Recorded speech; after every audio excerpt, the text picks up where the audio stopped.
குருடி சரணம் யூடியூப் நண்பர்கள் அனைவருக்கும் அடியேனின் அன்பான வணக்கங்கள். நான் உங்கள் குருமணிகண்டன் பேசுகிறேன், பொள்ளாச்சியிலிருந்து. திருக்கணித பஞ்சாங்கத்தின்படி மீன ராசி மீன லக்ன நண்பர்களுக்கு வரக்கூடிய மே மாதம் என்ன மாதிரியான பலன்கள் நடக்கப் போகுது அப்படிங்கிற விஷயத்தை தான் அந்த பதிவில் பார்க்க போகிறோம்.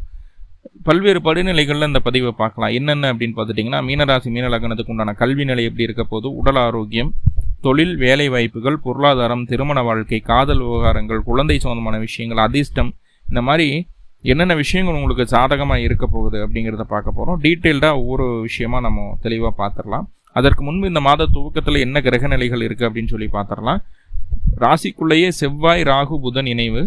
ராசிக்கு 2ஆம் இடத்துல சூரியன், சுக்கிரன் இணையக்கூடிய ஒரு அமைப்பு. சூரியன் அப்படின்னு சொல்லக்கூடிய கிரகம் உச்சமாக இருக்குதுங்க. ராசிக்கு 3ஆம் இடத்துல குரு பகவான், ராசிக்கு 7ஆம் இடத்துல கேது, ராசிக்கு 11ஆம் இடத்துல சந்திர பகவான், ராசிக்கு 12ஆம் இடத்துல சனி பகவான் இருக்கக்கூடிய அமைப்பு. ஆமாங்க, ராசிக்கு 3ஆம் இடத்துக்கு குரு பயிற்சி ஆயாச்சு. மே 1ஆம் தேதி உங்கள் ராசிக்கு 3ஆம் இடத்துக்கு குரு பயிற்சி ஆகிடுவார். இப்போ பயிற்சி ஆகிட்டார்னா அடுத்து 2025 மே மாதம் 31ஆம் தேதி வரைக்கும் குரு அங்கேயே தான் இருக்க போகிறார். கிட்டத்தட்ட ஒரு வருஷம் அங்கேயே தான் இருக்க போகிறார்.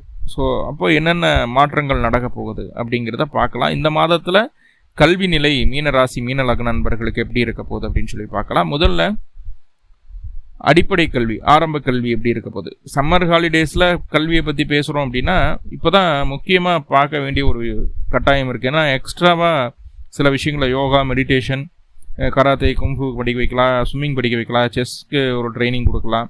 ஸோ இந்த மாதிரி அவங்களுக்கு பிடிச்ச விஷயங்களில் அவங்களுடைய திறமையை வளர்த்துக்கிறதுக்கு உண்டான வாய்ப்புகளை இந்த ஹாலிடேஸ் தான் கொடுக்குது. ஸோ அப்போ அந்த சூழலில் இந்த மாதம் மீனராசி மீன லக்ன குழந்தைகள் என்ன பண்ணும், அந்த 10வது வரைக்கும் இருக்கக்கூடிய குழந்தைகள், என்ன ஒரு 15 வயதுக்கு உட்பட்ட குழந்தைகள் என்ன பண்ணும் அப்படின்னா, படிப்பு, ஆரம்ப கல்வி அப்படிங்கிறது நல்லா இருக்குமான்னு கேட்டால் அதில் ஆர்வம் அதிகமாக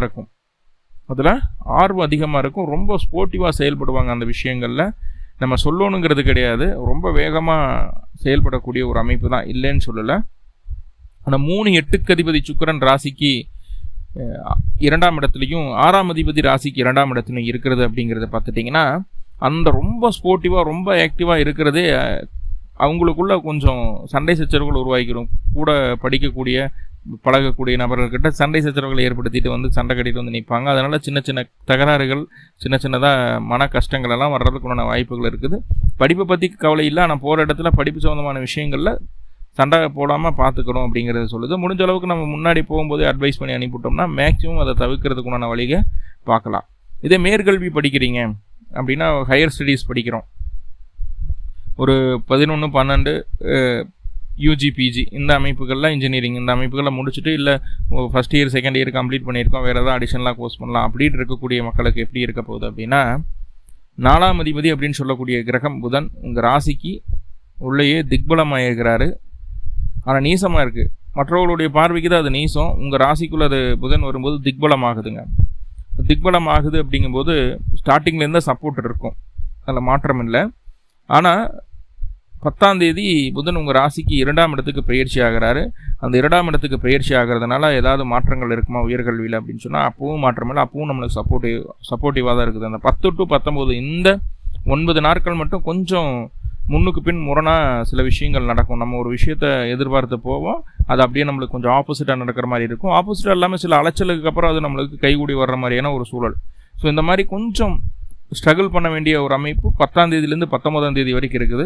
முதல் 10 நாட்களும் கடைசி 10 நாட்களும் எந்த விதமான பிரச்சனைகளும் இல்லை, ஸ்மூத்தாக மேற்கல்வி அப்படிங்கிறது உங்களுக்கு நல்லபடியாகவே வந்துடும், அதில் தொந்தரவுகள் இல்லை. உடல் ஆரோக்கியம் எப்படி இருக்க போகுது அப்படின்னா, 4ஆம் இடத்திற்கு எந்த சுபகிரகங்களுடைய பார்வையும் இல்லை அப்படின்னு சொல்ல முடியாது, சொல்ல முடியும். ஆனால் பாவகிரகமான செவ்வாயினுடைய பார்வை உங்கள் ராசிக்கு 4ஆம் இடத்துக்கு இருக்குது. நல்லா பாருங்கள், உங்கள் லக்னத்திற்கு செவ்வாய் கெடுதல் செய்ய மாட்டார்.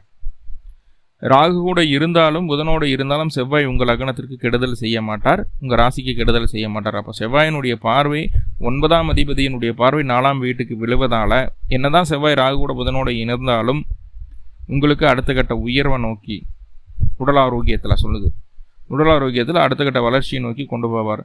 சில இங்கிலீஷ் மருந்துகளை, அலோபதி மருந்துகளை எடுத்துக்க வேண்டிய ஒரு கட்டாயம் இருக்கும், எடுத்துக்கோங்க. கரெக்டாக டாக்டரோட ப்ரிஸ்கிரிப்ஷனோடு அதை செய்துக்கிட்டால் போதுமானது. அடுத்தடுத்த கட்டத்தை நோக்கி உங்களால் நகர முடியும். நீங்கள் அந்த வளர்ச்சி பாதைக்கு போக முடியும். உடல் ரீதியான தொந்தரவுகள் ஏதாவது இருந்துன்னா அதிலிருந்து நிவர்த்தி உங்களுக்கு கிடைக்கிறதுக்குண்டான ஒரு சூழ்நிலையை சொல்லுது. இந்த புதனும் திக்பலமாக தான் இருக்கிறாரு, சரிங்களா? நீசமாக மற்றவர்களுடைய பார்வைக்கு, ஆனால் உங்களுக்கு திக்பலம் தான். அப்போ அந்த உடல் ஆரோக்கியம் அப்படிங்கிறது கண்டிப்பாக அப்படியே செக்யூர்டாக கொண்டு வந்துடலாம். முன்னாடியில் கொஞ்சம் சிரமம் இருந்தது, இனிமேல் அந்த சிரமங்கள் இல்லாமல் போகிறதுக்குண்டான சூழல்களை சொல்லுது. தைரியமாக இருக்கலாம் அப்படிங்கிறது. முக்கியமாக வயது முதிர்ந்தோர்களுக்கு தான் அந்த விஷயங்களை சொல்லுது. அடுத்ததாக சுயதொழில் எப்படி இருக்க போகுது அப்படின்னு சொல்லி பார்த்துட்டா, உங்கள் ராசிக்கு அதிபதி குரு பகவான், உங்கள் ராசிக்கு 10 கூடையவரும் அவர் தான். தொழில் ஸ்தானத்துக்கு அதிபதி அவர் போய் 3ஆம் பாவத்தில் இருந்துட்டாரு. 10 கூடியர் 3ஆம் பாவத்தில் இருந்தால் தொழில் சார்ந்த நிறைய மாற்றங்களை சந்திக்க வேண்டிய ஒரு சூழல். 10 கூடியர் 3க்கு போகும்போது தொழிலில் ரொம்ப ரொம்ப ரொம்ப ரொம்ப கவனமாக செயல்பட வேண்டிய ஒரு காலகட்டமாக இருக்குது அப்படிங்கிறத புரிஞ்சுக்கோங்க. அடுத்து வரக்கூடிய சில நாட்கள் தொழிலில் ரொம்ப கவனமாக இருக்கணும். எப்போனா குரு வக்ரமாக வரைக்கும் தொழில் கவனம். இந்த மாதம் குரு வக்ரம் கிடையாது, அதனால் அதை பற்றி யோசிக்க வேண்டியதில்லை. மே மாதத்தில் தொழிலில் எந்த விதமான புது மாற்றங்களும் செய்ய வேண்டாம். யாரை நம்பியும் பொறுப்புகளை ஒப்படைக்க வேண்டாம். முடிஞ்ச அளவுக்கு உங்கள் கண் முன்னாடி எல்லா விஷயங்களும் நடக்குதா அப்படிங்கிற தீர விசாரித்து கண்ணு முன்னாடியே எல்லா விஷயத்தையும் நடத்திக்கோங்க. புதுசாக சில விஷயங்களை சில நபர்களை நம்பி ஒப்படைக்கும் போது அதில் நிறைய ஃபெயிலியர் பார்க்க வேண்டியது இருக்கும். ஆனால் சமாளிச்சிட முடியுமானா கண்டிப்பாக சமாளிச்சிட முடியாது. தொந்தரவுகள் இல்லை, எல்லாமே உங்களுடைய சுயமுயற்சி தான். உங்களுடைய சுயமுயற்சினால் எந்த விதமான பாதிப்புகள், எந்த விதமான சங்கடங்கள், சலிப்புகள் வந்தாலும் சமாளிச்சிருவீங்க, அதெல்லாம் மாற்றம் இல்லை. ஆனால் அந்த எப்பவுமே சுடுதண்ணி காலில் ஊற்றுற மாதிரி அந்த டென்ஷன் ப்ரெஷரோடவே தொழிலில் இருக்க வேண்டிய ஒரு கட்டாயம் உண்டாகிறது. ஸோ அது உங்களுடைய அடுத்த கட்ட வளர்ச்சியை நோக்கி உங்களை இழுத்துட்டு போகுமே தவிர உங்களை டவுன் பண்ணாது அப்படிங்கிறத மட்டும் புரிஞ்சுக்கோங்க. ஹார்ட் ஒர்க் பண்ண வேண்டிய நேரம் ஹார்ட் ஒர்க் பண்ணுங்கள். அதுக்குண்டான ரிசல்ட் கண்டிப்பாக உங்களை தேடி வரும். அதில் எந்த மாற்றமும் இல்லை. வேலைக்கு போகிற நபர்களுக்கு எப்படி இருக்க போகுதுன்னா சூப்பராக இருக்க போகுதுங்க. 6ஆம் இடம் அப்படிங்கிறது வேலைக்கு போகிறது. அந்த அதிபதி போய் 2ஆம் இடத்துல உச்சமாகிறார் முதல் 15 நாட்களுக்கு. அதுக்கப்புறம் மறுபடியும் 3ஆம் இடத்துக்கு வர்றார். அதுவும் சுபஸ்தானம் அந்த குருவோடு சேர்ந்து இணைய போகிறார். இப்போ வேலையில் இன்னும் டீப்பராக வேலையில் செய்கிற வேலையை லவ் பண்ணணும்னு சொல்லுவாங்க இல்லையா, அந்த மாதிரியான நடவடிக்கை இந்த காலகட்டம் உங்கள்கிட்ட பார்க்கலாம். முதல் 15 நாட்கள் ரொம்ப நல்லா இருக்க போது. வேலையில் எதிர்ப்புகள் அப்படிங்கிறது இல்லாத அளவுக்கு நீங்கள் நடந்துக்குவீங்க. உங்களுடைய பேச்சும் உங்களுடைய திறமையும் உங்களுடைய சாமர்த்தியமும் சூப்பராக வெளிப்படக்கூடிய அமைப்பு. யாருக்கிட்ட அதை வெளிப்படுத்தணும் அதை சரியாக வெளிப்படுத்துவீங்க. அதன் மூலமாக மற்றவர்கள் உங்களை பார்த்து கற்றுக்கொள்ள வேண்டும் அப்படின்னு சொல்லி மேலே இருக்கக்கூடிய நபர்கள் உங்களை சொல்லுவாங்க. ஸோ அந்தளவுக்கு உங்களுடைய திறமை இருக்கும்.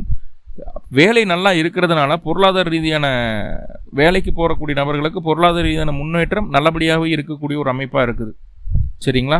அதே போல் வேலை இல்லைன்னு நினச்சிட்டு இருக்கோம் அப்படின்னா இந்த காலகட்டம் முயற்சி பண்ணால் கிடைக்கிறதுக்குள்ள வாய்ப்புகள் அதிகமாகவே உள்ளது அப்படிங்கிறத சொல்லுது. என்ன இந்த காலகட்டம் இது மீனராசி மீனலக்கணம் என்ன பண்ணுன்னா, கொஞ்சம் எல்லாமே கொஞ்சம் நம்ம பொருளாதார அமைப்புகளும் சரி வேலையும் சரி நம்மளுக்கு கொஞ்சம் சாதகமாக இருக்குது இல்லையா? அப்போ என்ன பண்ணும் அப்படின்னா கொஞ்சம் வாய் சாப்பிடாலும் பேசுவோம். நம்மளுடைய பேச்சில் கொஞ்சம் கர்வம் தென்படும். என்னால் தான் முடியும், நான் இருந்தால் தான் அது நடக்கும் அப்படிங்கிற ஒரு ஈகோ. ஸோ அந்த விஷயத்தில் மட்டும் சரியாக இருந்தால் போதுமானது. அரசாங்க அரசியல் சம்மந்தமான விஷயங்களில் அரசு வழி கடன் தொகைகள் உதவிகள் ஏதாவது பெறணும்னு கிடைச்சாலும் இந்த காலகட்டம் முயற்சி பண்ணுங்க, கிடைக்கும். முதல் 15 நாட்கள் அவ்வளவு அற்புதமான ஒரு சூழலை சொல்லுது. அரசு வழி கடன்கள் எல்லாம் கிடைக்கிறதுக்கு வாய்ப்புகள் உண்டு, சரிங்களா? தந்தையின் மூலமாக மாமனாரின் மூலமாக பொருளாதார உதவிகள் உங்களுக்கு கிடைக்கும். அடுத்த கட்டத்தில் உங்களை நகர்த்திட்டு போகிறதுக்கு உங்கள் குடும்பமே உங்கள் குடும்பத்துக்கு உண்டான பேர் கிடைக்கிறதுக்கு உண்டான ஒரு சூழலை செய்யுது. இப்போ குடும்பத்தில் ஒரு சுப நிகழ்வுகள் அதற்குண்டான பேச்சுவார்த்தைகள் நடப்பதற்குண்டான வாய்ப்புகளையும் சொல்லுது மே மாதம். ஸோ அப்படி ஒரு சூழலை இந்த மாதம் கொடுக்குது. அடுத்ததாக பொருளாதார நிலை எப்படி இருக்குது அப்படின்னு சொல்லி பார்த்தீங்கன்னா 2ஆம் இடத்துல உச்சம் பெற்ற சூரியன் இருக்கிறாரு. முதல் 20 நாட்களுக்கு நிறைய பணம் வந்தாலும் சம்பாதிச்சாலும் அதில் ஒரு பயம் பதட்டத்தோடவே இருப்பீங்க. அதை வச்சுட்டு பெருசாக எந்த காரியமும் சாதிச்சுக்க முடியாது. ஆனால் கடைசி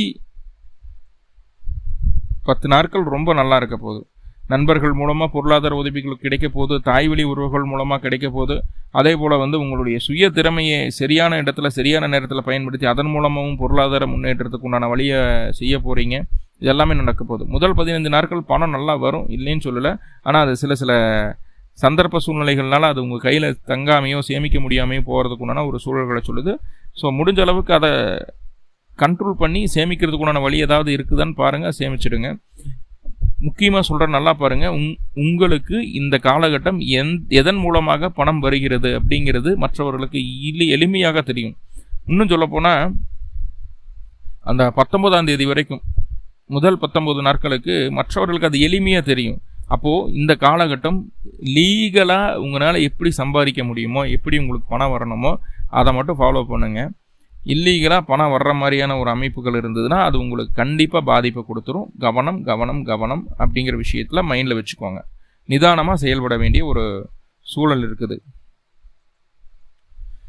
ரெண்டாவதாக பொருளாதாரம் அமைப்பு அப்படிங்கிறத பார்த்துட்டோம். திருமண வாழ்க்கையில் இது என்ன சொல்ல வருது அப்படின்னு சொல்லி பார்க்கலாம். திருமண வாழ்க்கை அப்படிங்கிறது நல்ல ஒரு அமைப்பில் தான் இருந்துட்டு இருந்தது அப்படிங்கிறத சொல்லி அந்த மாதிரி வார்த்தைகளை கேட்டு ரொம்ப நாள் ஆச்சு. ஏன்னா ராசிக்கு 7ஆம் இடத்துல கேது எப்போ வந்ததோ அப்போ இருந்து திருமண வாழ்க்கையில் நிறைய ஸ்டேஜரை பார்த்தாச்சு. இப்போ உங்களுடைய 7ஆம் அதிபதி ராசிக்குள்ளே இருக்கிறார் அப்படிங்கும்போது அது ஒரு நல்ல விஷயம். என்னதான் சண்டை சச்சரவுகள் பிரச்சனைகள் இருந்தாலும் உங்களுடைய 7ஆம் அதிபதி ராசிக்குள்ளே இருக்கிறது அப்படிங்கிறது உங்களை தேடி அவர்கள் வந்து விட்டார்கள். அவர்கள் வரக்கூடிய ஒரு சூழலை சொல்கிறது. நான் அவர்கிட்ட இருந்தால் தான் எனக்கு பலம் அப்படிங்கிறத உணரக்கூடிய ஒரு காலகட்டத்தை சொல்லுது. திருமண வாழ்க்கையில் நிறைய சண்டை சச்சரவுகள் இருந்தாலும் முதல் 10 நாட்களுக்கு ஒரு சில அந்யோன்யங்களும் உருவாகும் அப்படிங்கிறத சொல்லுது. உங்களுக்காக ஃபஸ்ட்டு 10 நாள், அடுத்து வரக்கூடிய 20 நாளுக்குமே நம்மளுடைய குடும்பம் பிரிந்து போகக்கூடாது, குடும்பம் கெட்டு விடக்கூடாது, குழந்தைங்களுடைய வாழ்க்கையை பார்க்கணும், குழந்தைங்களுடைய பிற்காலம் நல்லபடியாக இருக்கணும் அப்படிங்கிறத முன் வச்சு கூட அடுத்ததான் மறுபடியும் நம்ம கூட வந்து சேரக்கும். நம்ம குடும்பத்தோட வந்து நம்ம கூட சண்டை கட்டிட்டு கூட இருக்கலாம், நம்ம குடும்பத்துக்காக கூட வந்து இருக்கிறதுக்குண்டான ஒரு அமைப்புகளும் சொல்லுது. அதனால திருமண வாழ்க்கையில் நிறைய சங்கடங்கள் சலிப்புகள் இருந்தாலும் அது கொஞ்சம் நிவர்த்தி ஆகிறதுக்குன்னு ஒரு அமைப்பை சொல்லுது. போதாக்குறைக்கு 7ஆம் இடத்துல இருக்கக்கூடிய கேது, பிரச்சனையை கொடுக்கக்கூடிய கேதுவுக்கு குருவினுடைய நற்பார்வை கிடைக்கிறது. குருவினுடைய 5ஆம் பார்வை கேதுவுக்கு கிடைக்கிறது அப்படிங்கிறது வந்து ஒரு நல்ல விஷயம், ஒரு சுமூகமான ஒரு சூழ்நிலையை சொல்லுது இது.